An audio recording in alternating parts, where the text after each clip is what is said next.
No! No! You! But I want to. Yeah! That was great. You guys know who you're looking at, right? That's right. This is Matt Bennett. What's up, everybody? Thank you guys so Thank you. much. Thank you guys. Matt, it's just amazing that you're actually here with us at Victoriously Crazy Podcast. It's just so grateful that you're willing to do this. You're our first guest. I mean, I'm just so thrilled. I'm trying to hold back the crazy. You can do it, baby. You can do it. You can do it, The Grandma. pleasure, honestly, the pleasure is mine because I hadn't seen you in maybe 11 years. And then last year you were, gracious enough to come out and make an appearance at iParty, which is the night that I was DJing last year. And you knocked it out of the park. You came in character and just, you just belong on a stage. It was maybe the happiest I've been, not just last year, but in many, many, many years. Just seeing not just you lighting up, but the audience, they love you. And I was so happy that I was able to, get you up there. And it meant so much, not just to me, but to everybody. And I'm sure you saw online, all the people being like, oh my God, Andre's grandma was my favorite character. And I was just like, oh my God, I knew it. I knew that you were going to knock it out of the park, and you did. So then when you asked me to do this, I was like, yes. I not only that, I've got questions for you. I know this is your podcast, but I want to get to know you better. Because you started dropping like bands that you were into, and I'm like, really? Like Marilyn and Percy have really good taste in music. So yeah, baby. Oh yeah, I'm Buckethead. That's what. Yes, precisely. Like I've never met anybody who likes Buckethead, but then except for me. But then to have two people be like, oh yeah, because what happened was you brought dog toys to throw into the crowd at the show. Yeah. I was like, all right, do you? Where'd you get that idea? And he said, Buckethead. Buckethead. For everybody at home who doesn't know, Buckethead is a guitar virtuoso who plays with a Kentucky Fried Chicken bucket on his head and like a plain white mask. Yeah, Michael Myers mask. Yes. I'm a big fan of Les Claypool from Primus. And they had a side project together. Yes, right. And so that's how I know about Buckethead. But I'm the only one, I thought. I thought I was the only fan. Blew your And then mind. Percy was wearing a Kraftwerk shirt. And I was like, That's wait, right. did they have like the best taste in music of anybody that I've met? So yes. Oh my goodness, that's do. so sweet of you to We say. got thousands of albums. Same, yeah. That's my favorite. So you collect vinyl as well? Yes. Oh gosh. Dude, that's all we have. We're You old. should see it. It's amazing. We're old. I inherited my dad's record collection and then just kept adding to it. So starting like 2008 or 9, I've accumulated maybe 2,000 or 3,000. Wow. And I live in a small 1-bedroom apartment. I'm very Los Angeles bohemian chic, but it's just packed with records. So for you guys to be like, oh yeah, Kraftwerk, we saw them live. I'm like, what? What got you into? Did you guys find each other through music? No, I found my man on the bus. Okay, Yes. go on. He was in the back. I was in the middle. I was looking at him. I felt strongly attracted to him. All I was right. giving him the hot eye. He never turned around. Back then they had an 8-track. He was listening to the 8-track. And I got off that bus. I caught another bus. I walked 2 blocks. I said to God, I felt such a strong attraction. I wish I had said something. But if I ever see him again, I will say something. And he came walking down the street. And you guys have been together ever since? Yeah. Yes, we've been together 31 years, married 28. Okay, Sure. so I'm 31 right now. That's how old I am. That's insane. That's insane. It's one of these beautiful things, and I'm like, this industry, one of the coolest things is you get to meet people that you never would have any other way. So it's just amazing that not only did our paths cross 10 years ago, but we can find ourselves back together That's all right. this time later, and then find out new things about each other. Like, so I mentioned this to Marilyn for everybody watching. We never had a scene together. So it was always like behind, backstage and passing like, hey, good to see you. How are you? Yes. But I never got to work with you. But I do know that during, like when they would show the pilot for people, I think I told you this, they would do like test screenings. And at the end, they'd be like, okay, so which characters did you like and which ones didn't you like and what works and what doesn't work? And I know this for a fact. overwhelmingly, Andre's grandma was the #1 favorite character, more than What? Robbie, Tori, Cat, Jade.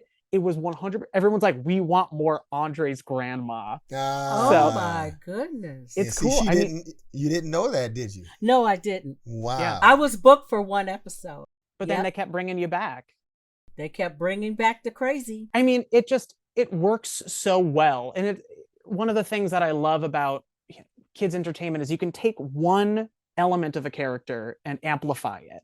So Andre's grandma, scared of everything. Comedy gold. That's it. Like, it's perfect. And then, but not everybody could do that. And you commit to it so well. I like to refer to it as like the MVPs of Victorious. I feel like you were an MVP. Eric Lang, who played Sikowitz, big MVP. Also, Danielle Monet, Trina. You could watch, and like, there's some times where I watch my performance and I'm like, oh, you could have done that line better. Or, oh yeah, like you're thinking about something else. But never with Marilyn. Marilyn, you are 100% in character all the time. And it was so cool. It was really awesome. Oh my goodness. Thank you so much. No problem. I don't know what to say. I guess crazy pays off. Crazy pays. Well, and that's sort of what I like about this new thing. You know, we were talking a little bit before this about this wave of nostalgia that people now, post-pandemic, people want to go out and reconnect with the things that mean a lot to them. And yeah, I mean, like, I feel like the more genuine you are, I think the more that people take notice and connect with it. So like for me, I'm DJing right now. I have a new series of nights. It's called Party 101. We're going to be hitting a whole bunch of places, not just in the US, but outside.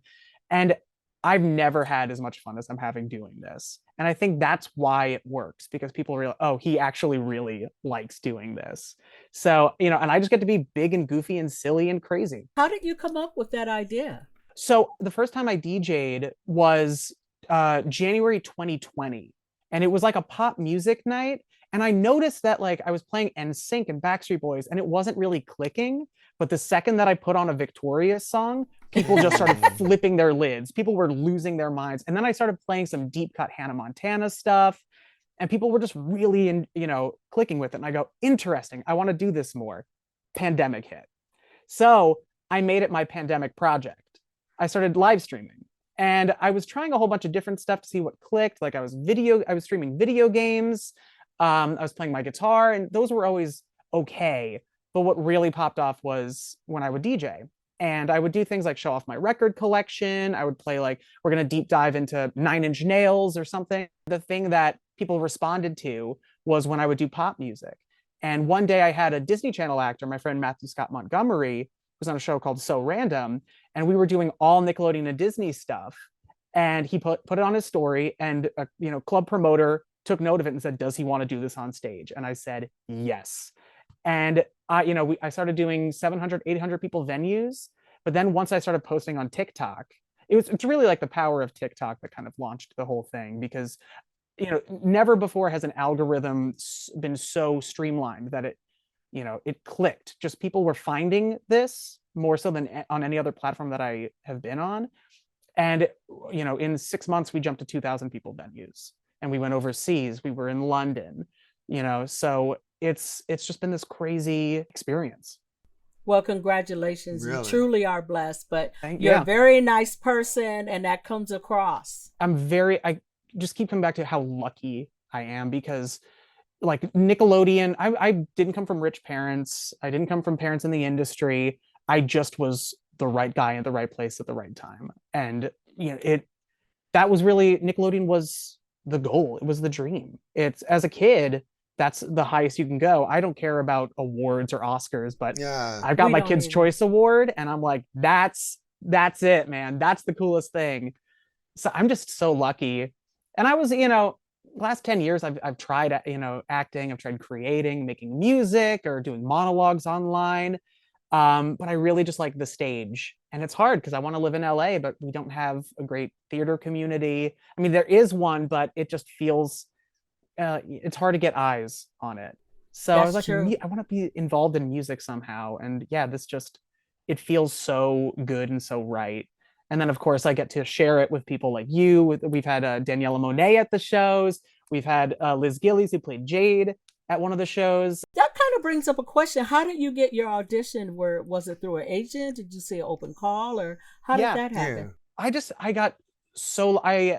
My parents were like, you can't just sit in your room and play video games. You have to have an extracurricular activity. And I'm not good with sports. So they were like, you should try an acting class. And, there was one thing that happened. They were giving us all these directions, kind of like a drive-by acting exercise, where they're like, all right, now, like you're monkeys. And we're going, ooh, and you go, and now you're running, and now fall. And everybody else stood in place like fall. And I just face planted. I just completely went on it. And the teachers were like, he's got it. He's the one. They told my dad, like, you have to sign him up for these classes. And so I took the classes, and they're like, he's good. He should meet with this manager. She's like, you're not that good, but I'll take you on anyway. So I signed with this manager. And then just within a couple of years, I built up enough, credit, just, like, oh yeah, he's a good kid, that they were bringing me in for Nickelodeon auditions. So, I auditioned actually for a show called True Jackson VP. Oh, I know that show. Yeah. Yeah, so that's what Keke Palmer was on it, Matt Shively, Greg Proops from Whose Line Is It Anyway? And I didn't get it, but the casting director was like, let's put a pin on this guy. Let's remember him for next time. And so they brought me in for an untitled Victoria Justice project. And it happened really, really fast. I guess I was around 17 and then started the show. Gosh, the pilot, I guess, was February 2009. Is that correct? I filmed in August of 2009. Is when I actually did the filming of the pilot. So I could see that it would have started before, because all of that stuff, it takes a while. People don't realize how long it takes and what goes on in between. Well, we also, we retaped the entire first musical number. Are you only in that first part with Tori where you're like looking up behind the chair, but the seats? That was my part in the pilot. But I guess we're kind of actually getting into the questions. We never went over the grand fan questions. And you kind of answered them, but we're going to ask them anyway, because we told them we would ask and say their name. And they're waiting for it. And they're waiting patiently. Yeah. If we don't do it now, we'll get a message all caps. Yeah, right. And you know what that means. What's wrong with you? Okay, so here you go, Percy. There you go. All right. The first question is from Lexi. Livy, Livy, I'm sorry. Mm-hmm. Okay, I'm Lexi very sorry, is Libby's sister. That's right. Woo, man. See, that's why he's in. That's why he does what he does. Woo, thanks for the save, B. You're welcome. The first question is, why did you start touring, and what gave you the idea to play Disney Nick songs? Right. I mean, when I started touring, it was, I did Los Angeles, New York, and Vegas. And we were doing small clubs, but like I kind of said, once I started posting videos on TikTok, it was just like, this is what we've been waiting for, a Nickelodeon, a Disney themed night. And once again, it goes back to the first time that I started doing it, seeing that reaction in real time, watching people perk up, like, is he playing best friend's brother right now? I know. It's weird, because for me, I'm a millennial. I was born 1991. But I speak this language because first off, High School Musical hit when I was in 9th grade. So it hit my high school really, really hard. I remember there was a petition to do High School Musical at our high school. There was somebody who's like, I love High School Musical. And I loved it. My dream actually was, I had a big crush on Ashley Tisdale. And my dream was me, Ashley Tisdale, our baby in a baby carriage, Disney World. That's cool. As 9th grade, that's like 14-year-old Matt Bennett. I was like, oh, if only. And through that, of course, like Hannah Montana hit really hard. And then as I was kind of, not growing out of it, but, getting into my early teens, early 20s, or my late teens, early 20s, I was on Nickelodeon. So I was a part of that whole wave. And I actually know Big Time Rush. And I actually know, the cast of iCarly or whoever else, a bunch of Disney Channel actors. So it noticing that, okay, they're reacting to this, like the next generation is so in love with this type of thing. I was like, me too. Okay, perfect. And I honestly didn't expect it to click the way that it did, but it makes sense. And it is a wonderful experience. When I saw all those little faces out there and they're just singing and you're doing the DJ thing, and they knew you all got the to words. see Matt. He turns into something different. You talking about me being possessed.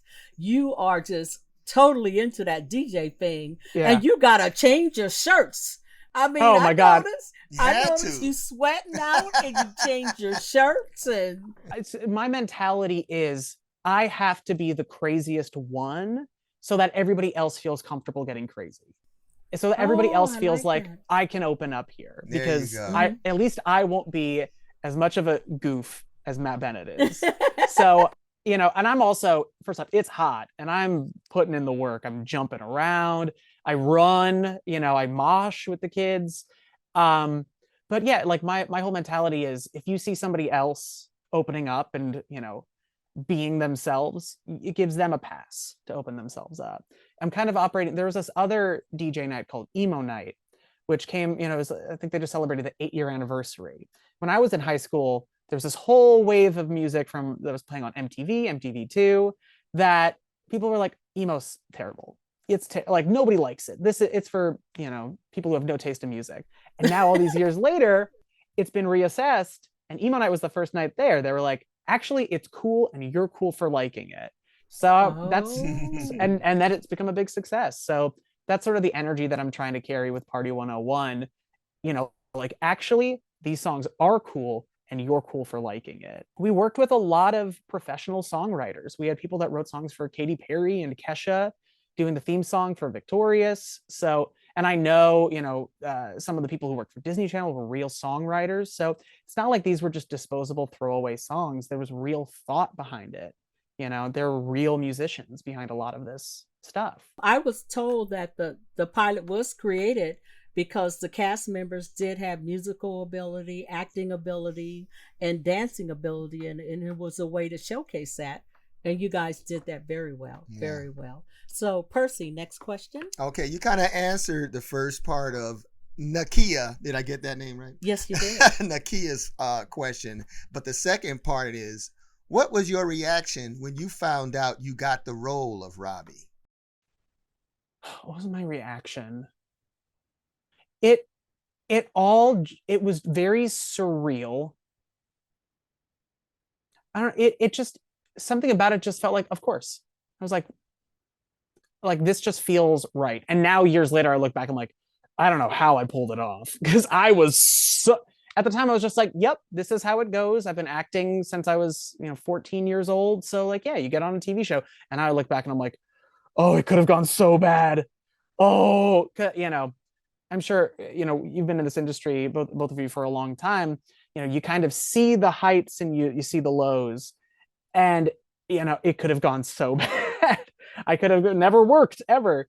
So I don't know. I got really lucky. But at the time I was just like, And I would look back and I'm like, oh man. But cool, because your character, the way it was structured, you were like that type of a dude. So even if you froze up or whatever, that's who Robbie was. He was a kind of a shy, not always out, but when he needed to be, he could be type of a guy. Well, he used Rex for all of the outward, emotions, or, if he ever needed somebody to pick a, fight for him, it was always through Rex. Oh yeah. That dummy was down. Yeah. he was devilish. So cool. Oh, he was so cool. I love that guy. Down. It was always funny. They had little doll clothes for Rex, and he'd always come with some fresh clothes on, and it was just very funny to think like, oh yeah, they have to dress the puppet as well.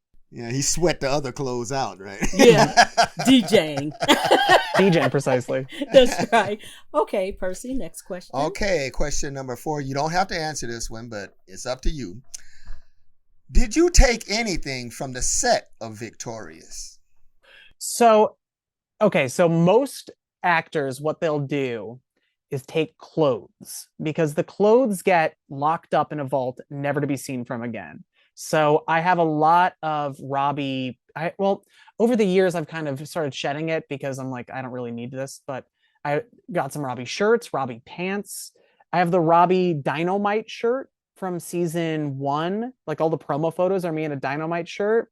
And I actually wore that. My Halloween costume was Robbie season 1. So I wore this gigantic wig and had on like really tight skinny jeans and some what was he wearing? Some like Adidas. And then I wore my original Dynamite shirt. So yeah, mostly what I took was clothes. Can't think if I took anything else. I really should have. Yeah. Yeah, what else are they going to do What with are they it? going to do about But it? I'm sure Yasmin J13 appreciates that answer. Yeah, Because people ask Yasmin me all the J13. time, did I take anything? And I never thought of taking anything either. We would shoot so long. I'm sure it was 60 episodes you did that was even more so. Yeah. Shooting a long time. And by the time I was done, I was just glad to get out of there. Like we froze You up a know. little bit.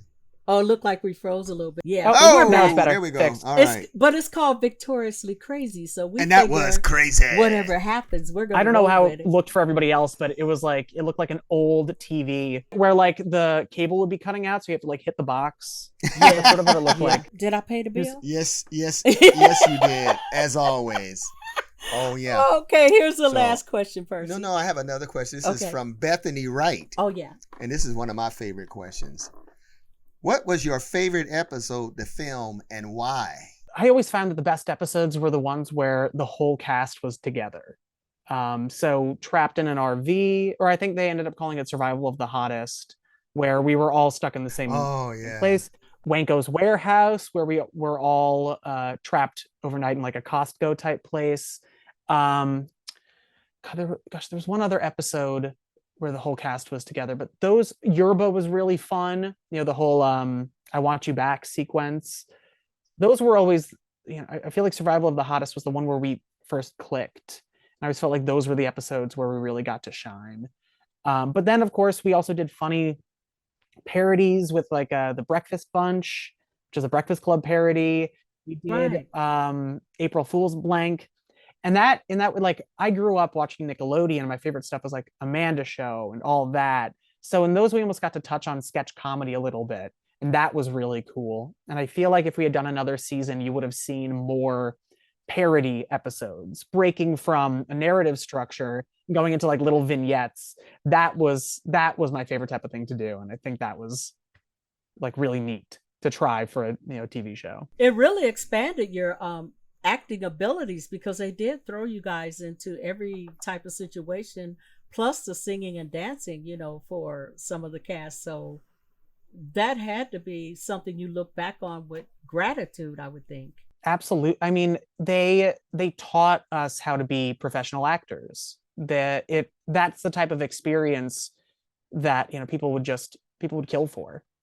It was such a warm and welcoming environment. Nickelodeon corporate, when they came in, were also very helpful and warm, and they would teach us.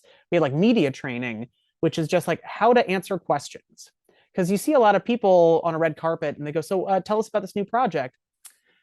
Well, I'm in it, it's good, but like, no, you're supposed to be like, so I'm Matt Bennett, and the show's called Victorious. It's really funny. It's from the creator of Amanda Show. And then you just go in and they tell you how to get the important details out first. And now, I mean, I'm sure you could find this stuff on the internet, but at the time, this was cutting edge stuff. They were handing us the secrets.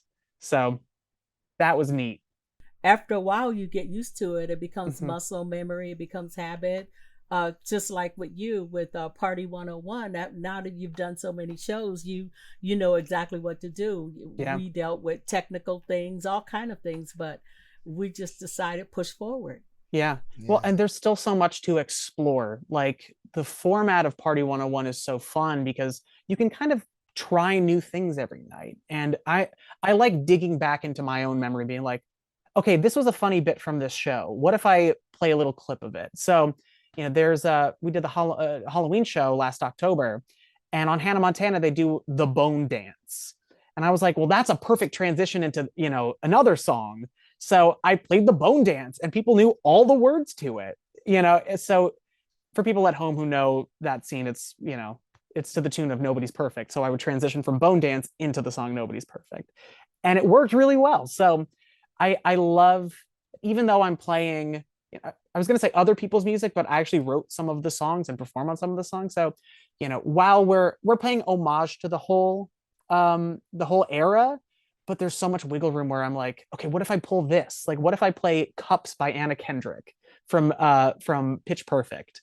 So I'm excited to experiment more with, what exactly from this era people like and, what they click with. That is so cool. And there's one more question though. Okay, I don't want to leave Luke out. All right. Oh yeah. yes. I think it's a very he touched on it about expanding. All right. So this is from Luke McDonald. If there was a reboot, what do you think your character would be up to? I mean, like the easy answer is I feel like Robbie would be a really good DJ, playing some retro music like Spice Girls, something like that.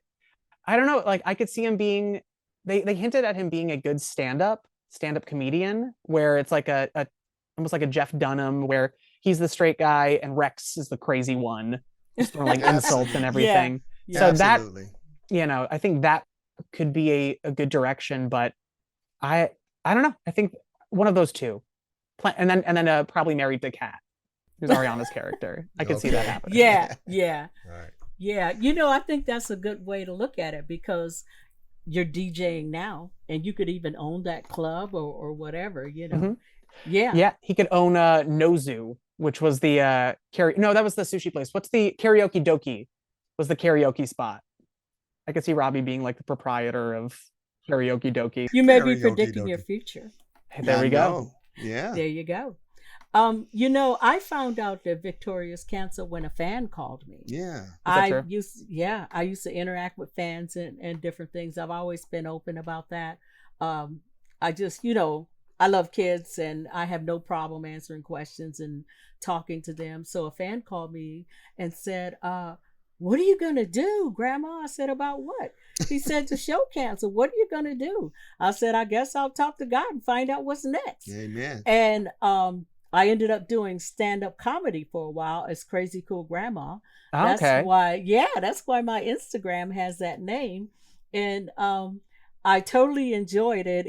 It was a lot of fun, and it was something that Percy and I did. We produced 3 of our own comedy shows, and because I want to do clean comedy and a comedy store and the Improv and all those places. I love performing there, but the comedy was a little raunchy for an old lady. Mm-hmm. So that's what we ended up doing. But that's how I found out. How did you find out? My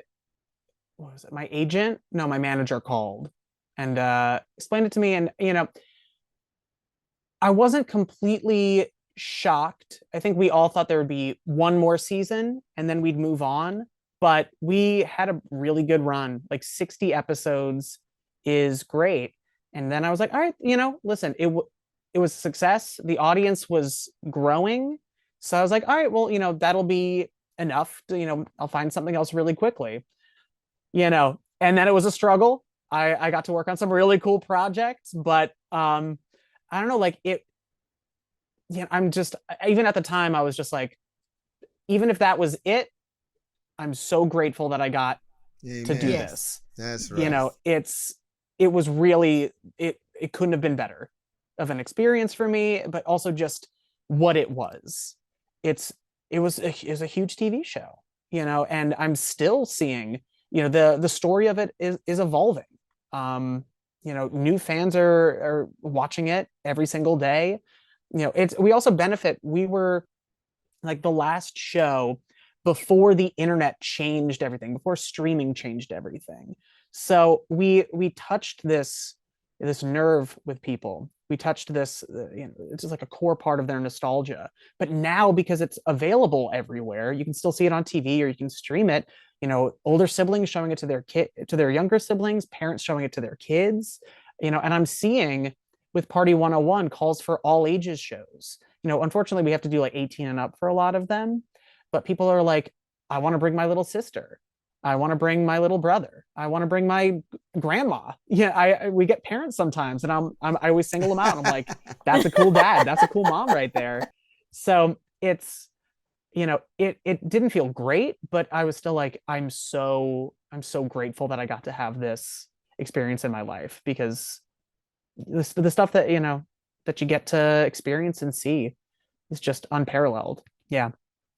I actually had someone contact me today, ask me, it's a grand fan, and she asked me, her 9-year-old daughter makes candles, and she asked me if she sent me a candle, would I unbox it as Andre's grandma and tag her business? And I was like, sure, no problem. I'm just amazed that they would even think of asking me to do something like that, because sometimes you don't realize the impact that you have being on a show like Victorious. It's an extremely popular show that people are still so into it, as you know, from Party of 101. Mm-hmm. And as we're finding out from our podcast, at Victoriously Crazy Podcast. Yeah. So, and Marilyn, the fun thing too is there's still so much more good that we can do and good that we can spread, and that's really the beauty of it. Like I don't want this to sound like a complaint, but right after Victorious, it felt like everything got dark and sad. Not for me, but just like it became the age of the anti-hero, and I love that stuff. Like it was Breaking Bad, which is an amazing show, but I'm silly. Like my hero is Weird Al Yankovic. Your hero is Buckethead. I know who that is. Yeah, your hero is like Buckethead. And I'm like, even if I got another show, I'm like, I don't know if I would have as much fun as I did with something like Victorious. I just want to be able to spread good cheer and joy to people. Amen. And that's all that I've really tried to do. So the fact that I've found this new way to do that, build on what I, did before with Victorious, but, have people, rework, see things in a different light, being able to appreciate this type of thing as an adult, the things that they liked as a kid. That's all. That's it. And that's what's so nice. Like, I wish I could show you all my funny toys and CDs and I surround myself with like fun little keepsakes and tokens and remembrances of just, of who I was, The next thing I wanted to ask you is for you to go back to the beginning and describe your experience filming the pilot. When you first stepped on set for the first time, what was your vibe? Where was your head? How did that feel? So I had spent a little bit of time, like I remember we weren't like sectioned off, but I'd spent more time with Avon and Victoria. So we were like a little pod, and I had already graduated. I had another project that I worked on that I graduated high school early to do. I took mostly advanced classes, so I only needed like 3 more. I went to summer school. So, and then I remember going into the schoolroom and talking to Ariana and talking to Leon, and we became close. But the only one that I wasn't friends and wasn't friendly with for a while, and it's now funny because she's my best friend, was Liz Gillies. I was afraid of her. She didn't like me. But then, honestly, I remember when it clicked. We were doing a webisode a couple of years later where, they were like, if you have any funny songs and you want to put it up on the internet, we'll pay you, like $1,000. And I'm like, oh, sounds good. Because all I write is like little 30-second silly jingles. And I wrote a song called Strangers on the Bus, and you could see it on YouTube. And one of the lines was, your mom and dad were strangers once. Do you think that they met on a bus? It was wrong of them to trust each other because now they're stuck as your father and your mother. Oh. And I know, it was like and I sing it all like happy. And Liz at the end of that, Liz is dancing in the background and she goes, that one line, it's good. And we were friends. That was it. It's good. That was a good one. You broke the barrier. I know. And we've been best friends ever since. But I'll always remember, I was like, wow, the mean girl liked my line. So I remember being kind of afraid of Liz. But, the writing was just really funny and sharp, especially for Robbie. My first line, Tori, I'm walking to class with my head down, and Tori's like, excuse me, can I get directions to Psychowitz's classroom? And I go, hi, yes, hello, female. How are you? And I feel like, and I've said this to people, from years of watching Nickelodeon, I just knew how to say it. And I remember getting laughs and feeling like, I get this. I understand the assignment. I'm here for it. I can't believe. There's another one where I had to scream, you're a demon at Rex. And I was just like, man, I feel so, this is my element. I love it. I love this type of thing. And So, Dan does have a certain flavor to the way he writes his scripts. And I mean, when he told me to be loud, I was like, how loud? Because I can get very loud. Yeah. And he said, do your loudest. And that's what he got from that moment on. It was kind of therapeutic. It was like a release almost to be able to do that type of thing and get paid for it. Yeah, that's right. That's true. Do I mean, you? Right? What a great gift that bass, to always be able to show. I mean, the Andre's grandma character, I feel like now that we're talking, I'm like, oh, it's a character, but the fact that you can embody it so well, especially we didn't have a scene together, so I was like, oh yeah, it's that must be Marilyn. Marilyn must just be crazy, but no, it's cool that's just something that you found out about yourself. Like, I got this big talent where I can play this scared lady. Did you take acting classes? No. Never? Never. So that's natural. See, I was wondering, because you were talking about doing stand-up, and I could see you doing something like Groundlings, which, is all character-based sketches. It's almost like a direct pipeline. A lot of people who started at Groundlings end up on SNL.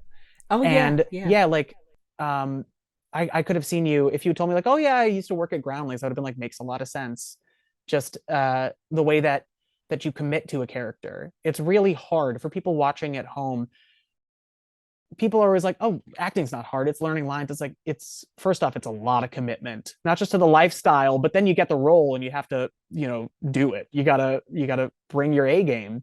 So the fact that, what Marilyn has is very unique, because a lot of people would second guess themselves. They'd be like, is this too crazy? And Marilyn's just like, move out of the way. It's really, really, it's awesome that you found your way to Nickelodeon, because it was such a perfect fit. Yes, it was a blessing, and I thank Dan for that, because like I said, I was booked for one episode and they just kept having me come back. I was so green at acting, I thought I could film on my lunch hour because I was working a job. It only take about 15, yeah, 20 minutes. I was like, oh, I might be 30 minutes late getting back from lunch. I got to go do this Victorious thing. It was for crazy. People watching at home, TV takes days, if not weeks, to get done. Our shoot day, or our shoot week was Monday, Tuesday rehearsal, Wednesday, Thursday, Friday shooting. Sometimes just Thursday, Friday, then we'd have to pick it up the next week. So yeah, it's a lot of commitment. It's a lot of sitting and waiting.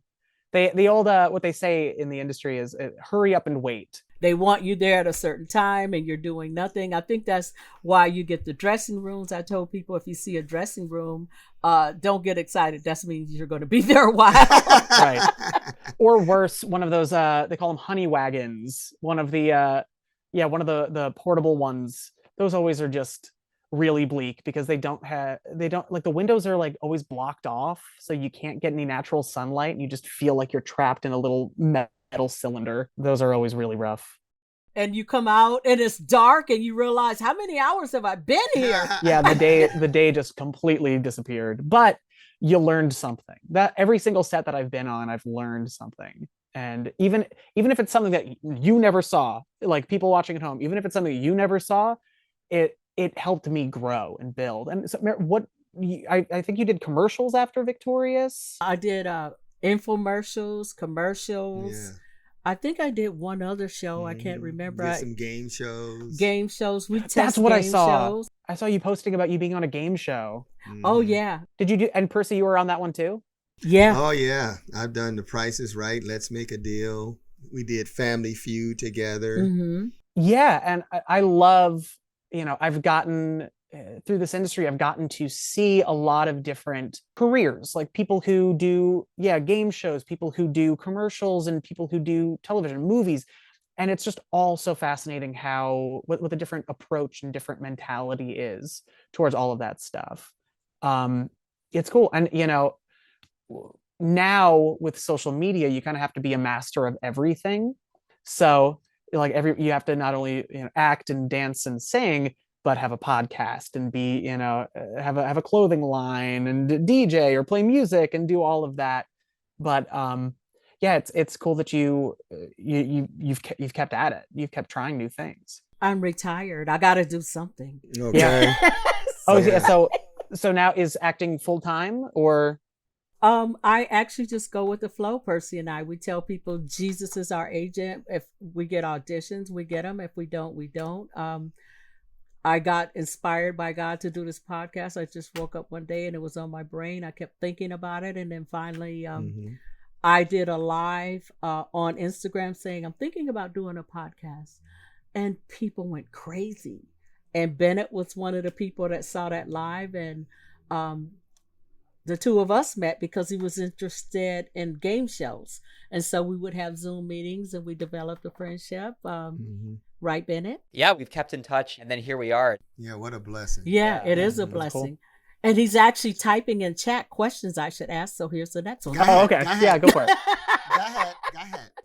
Was Jake Farrell, who voiced Rex, on set reading the lines, or how did that work? So we would have this guy Adam Tate, who was like the script supervisor. He would read the lines, and then Jake would come in and dub them. So Jake, you people at home might remember what was this character's name? Is it Gavin from Drake and Josh? Dude with a mullet. So he was a writer on Drake and Josh, moved over to iCarly, moved over to Victorious, and they tapped him to voice the role. And I don't think he ever was actually on set reading the lines, but movie magic, precisely. Yeah, technology. That's very interesting because I always felt like he was there, actually reading the lines. But the way Rex was manipulated so well, you could have swore that was him talking. It was like it was kind of crazy. It was really nuts. Especially I did a little bit of training with this guy Jay Johnson, who was on a show called Soap. Nickelodeon brought him in to teach me how to properly manipulate a ventriloquist dummy because I had no experience with that before. So yeah, I mean, we had some real professional talent behind it. If only I could actually throw my voice, which is what it requires to be a ventriloquist. But yeah, it was a really interesting. It was interesting for my debut for me to not only have to be thinking about myself and my physicality and how to move myself and my lines, but how to move the puppet, how to move Rex, and how to deliver his lines, and how to have him react as well to all of the goings on of the cast, what they were saying. You have to kind of, I'm sure sometimes you could go back and watch and he's probably just like dead because I'm not natural with it, but having to move his head as well and have him like a couple of times going back and watching episodes, they would put in like if we were supposed to be shocked, I would move his mouth, I would press the little trigger. And make it open. I remember that. Air. And that was put on afterwards. There was no Rex gasps in the script. That was just something that I was like, well, that would make sense if he did it. Oh, that is so cool. And speaking of head, I noticed that Rex's head was kind of big in the beginning. It looked like a potato. It was so huge. And they kept trying different things, but you're working with with time constraints. You need to have something. So they could have kept working on it before the pilot, but they were like, all right, this is what we have. And he kind of like slumps. He was really big. And what we ultimately went for was he had a firm body by the end. Because before it was just sort of like a plush doll where the whole middle was really kind of soft. So it had no structure. So what they ended up doing was his butt, for lack of a better word, was like a platform with like a firm metal, not metal. What would you like a cage, I guess, for his frame. So for his frame, yes, for a frame that kept him sitting up and the firm, exactly, the firm butt. The firm, yes. So the firm butt, so that I could rest him on this. He was sort of sitting like this on my arm or my hand. There you go. Did you get arm cramps from that? Or honestly, it wasn't that bad. Especially, I mean, taping would go for so long. I could put him down and shake my arms off and everything. There's this Twilight Zone episode where the dummy is evil and the dummy kind of tries to take over the whole thing. Have you ever seen that episode? I definitely have. Twilight Zone marathons every New Year's Day or every Labor Day, whenever they do it. Did that cross your mind? that the puppet might be possessed and evil. Yes. I mean, definitely a concern. I was definitely worried. Especially because if there was anybody he would want to get revenge on, it would be me, because I was the one manipulating him the entire time. So. Oh yeah, you'd be the one he'd go after for sure. Got his hand all in his back. Yeah. They wrote in one episode, they wrote in that he was evil and cut like Trina was like doing a stunt and he cut her cord or whatever.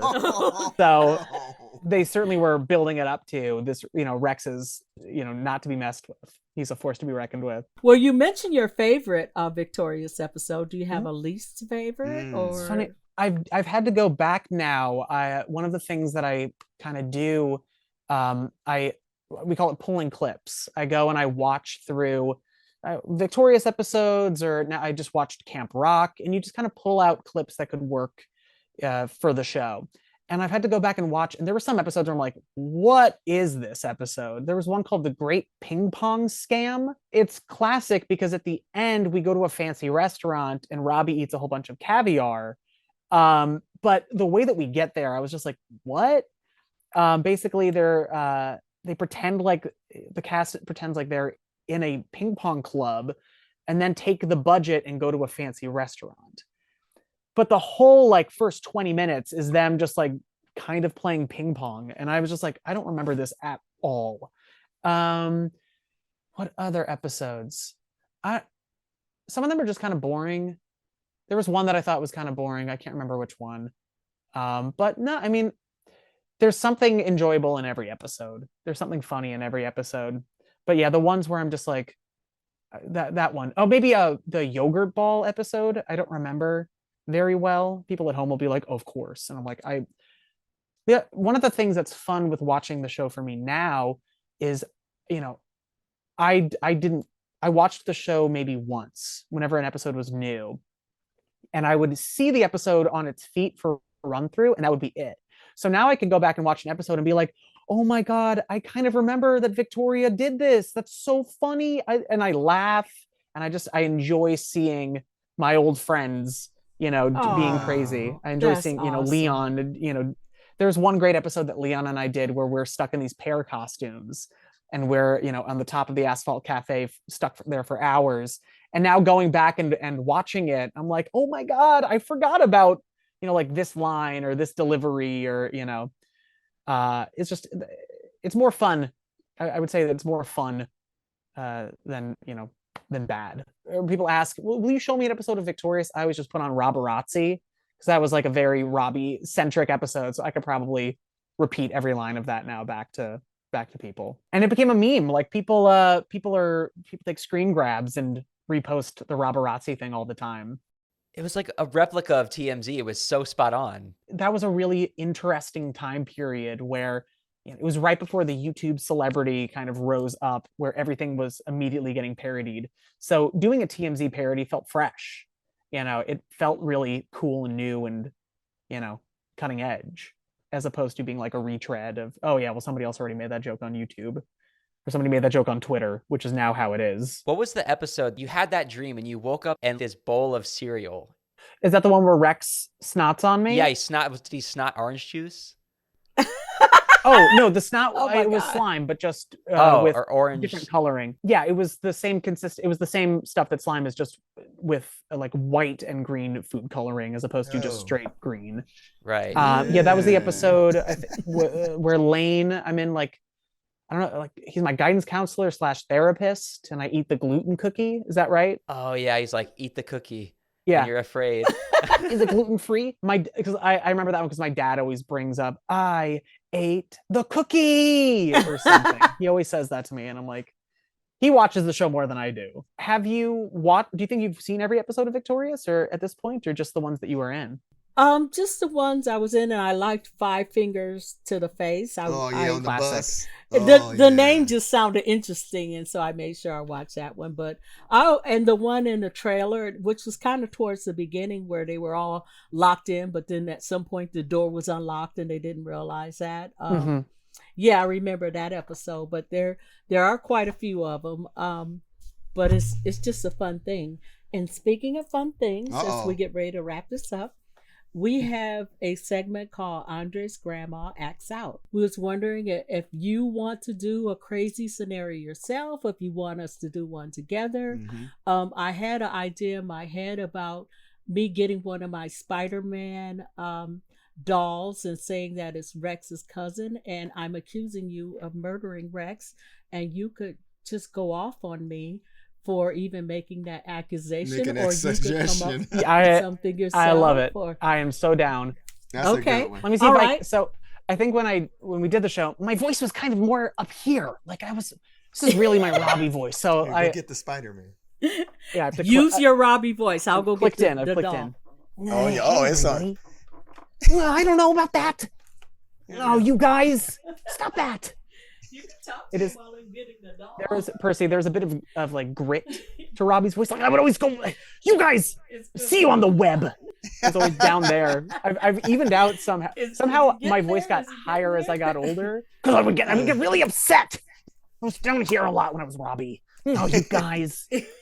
I was really channeling Chris Farley, I think. Especially with Kevin Kornblum. If you ever watched SNL. Oh, we just watched Sleepover at Psychowitz.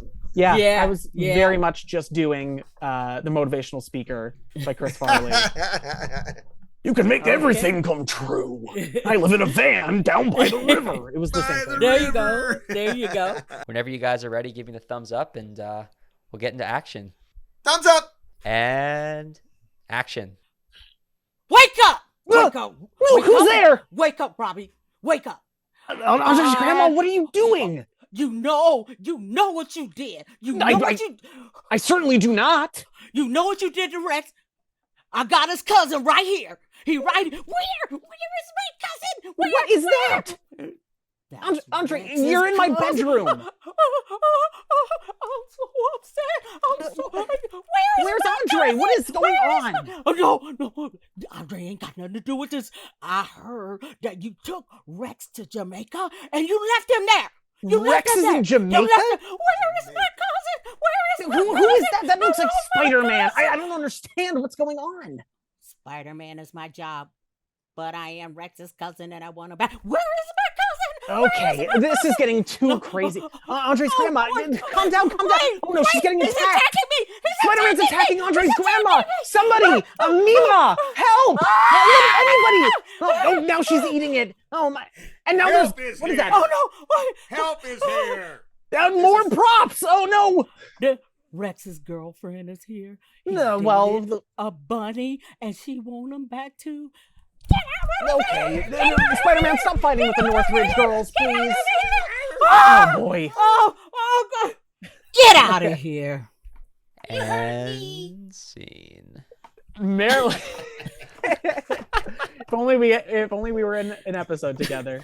We did, with the butterfly in the ear, but it was so brief. Okay. I just basically screamed in Ariana's ear, and I was asking myself, "You really don't want me to scream loud in this girl's ear, do you?"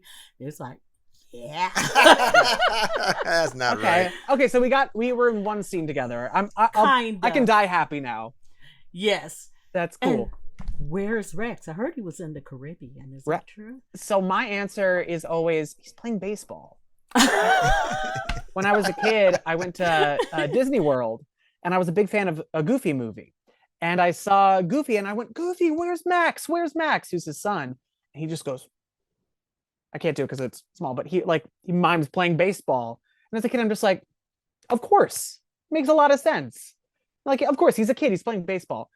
There was no reference to Max playing baseball in that movie at all.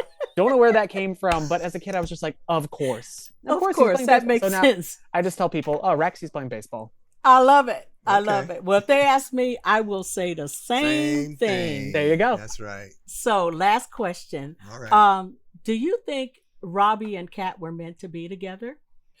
I mean, yeah, I could see it could go two ways. They could either be perfect together, or it could be this on again, off again thing that like runs super hot, super cold. So I don't know if maybe if we get to do another season, maybe for the reboot, we'll find out. That's great. True. That would be great. That would be great. Yes. Because you do have that thing going on. You're a very handsome young man. You got the hair. You're a lovely young lady. Oh, well, hey. And Percy's a strapping young man. Oh, that's my man. That's my man. Okay. Don't forget about Percy. I know. For sure. Percy's gonna be my wingman. We're gonna pick up girls at the Buckethead show. He's gonna help me find a girlfriend. Oh yeah. Well, you know what? If he does that, I will be snatching some hair. No, seriously. And if it's a weave, I'm gonna take it and use it. No. Okay. No, It's gonna get crazy. I honestly, after the last time I saw you, I'm like, I want to ask them about music so bad, and I look forward to concert hopping with you guys. Oh, that'll be awesome. Do you want to plug any of your social media websites or anything? I'm at Matt Bennett. You can get tour dates at party101.club or check out Party 101 LA on TikTok and Instagram. And I'll see you there. Fabulous. Awesome. Fabulous. And we also are going to do a thing called Grand Fan Fridays. Our first Grand Fan guest will be Bennett. And we're going to do a recording with him. And he's going to talk about himself and what he's doing and our relationship. We have ideas for grand fans all out there in the universe that do different things like acting, singing, even some subjects like how they deal with bullying and health issues. And we just have so many different ideas and so many ways that we're going to go with Victoriously Crazy Podcast. But having you on as a guest is an excellent start for our podcast. I can't even express. You're a great guest, man. I would love to come back. Have me back anytime. Maybe I can come back and tell you stories from the road after this. I'd love that. So we've announced 20 shows and we're about to announce like 15 or 16 more. So I'm on the road all year. So I'll come back and tell you guys a whole bunch of new crazy stories. Will you let us know what your schedule is? You know how to get in touch with Bennett, and whatever's going on, you're in there, dude. Nice, man. And we want everybody to remember Bennett Shear. He is a great producer, director, and everything to us. And writer. Right, everything to us. And without him, we wouldn't be doing this right now. That's right. Round of applause for Bennett. Yay! It's true. It's true. Yes. It's true. I'm too old to lie, man. That's right. You get my age, you tell the truth about everything. I see a good looking woman, I'm like, you look good. Yep. And I'll be like, what you looking at? I'm looking at her. She look good. I do, man. I'm not jealous. I do yeah. that. Well, once again, we'll say goodbye. Goodbye. Until next time. Until next time. Much success and much love to you and Party 101. And like I said, I'll be talking to you soon. Amen. Okay. Thanks, you guys. All right. Thank you. Man. All right.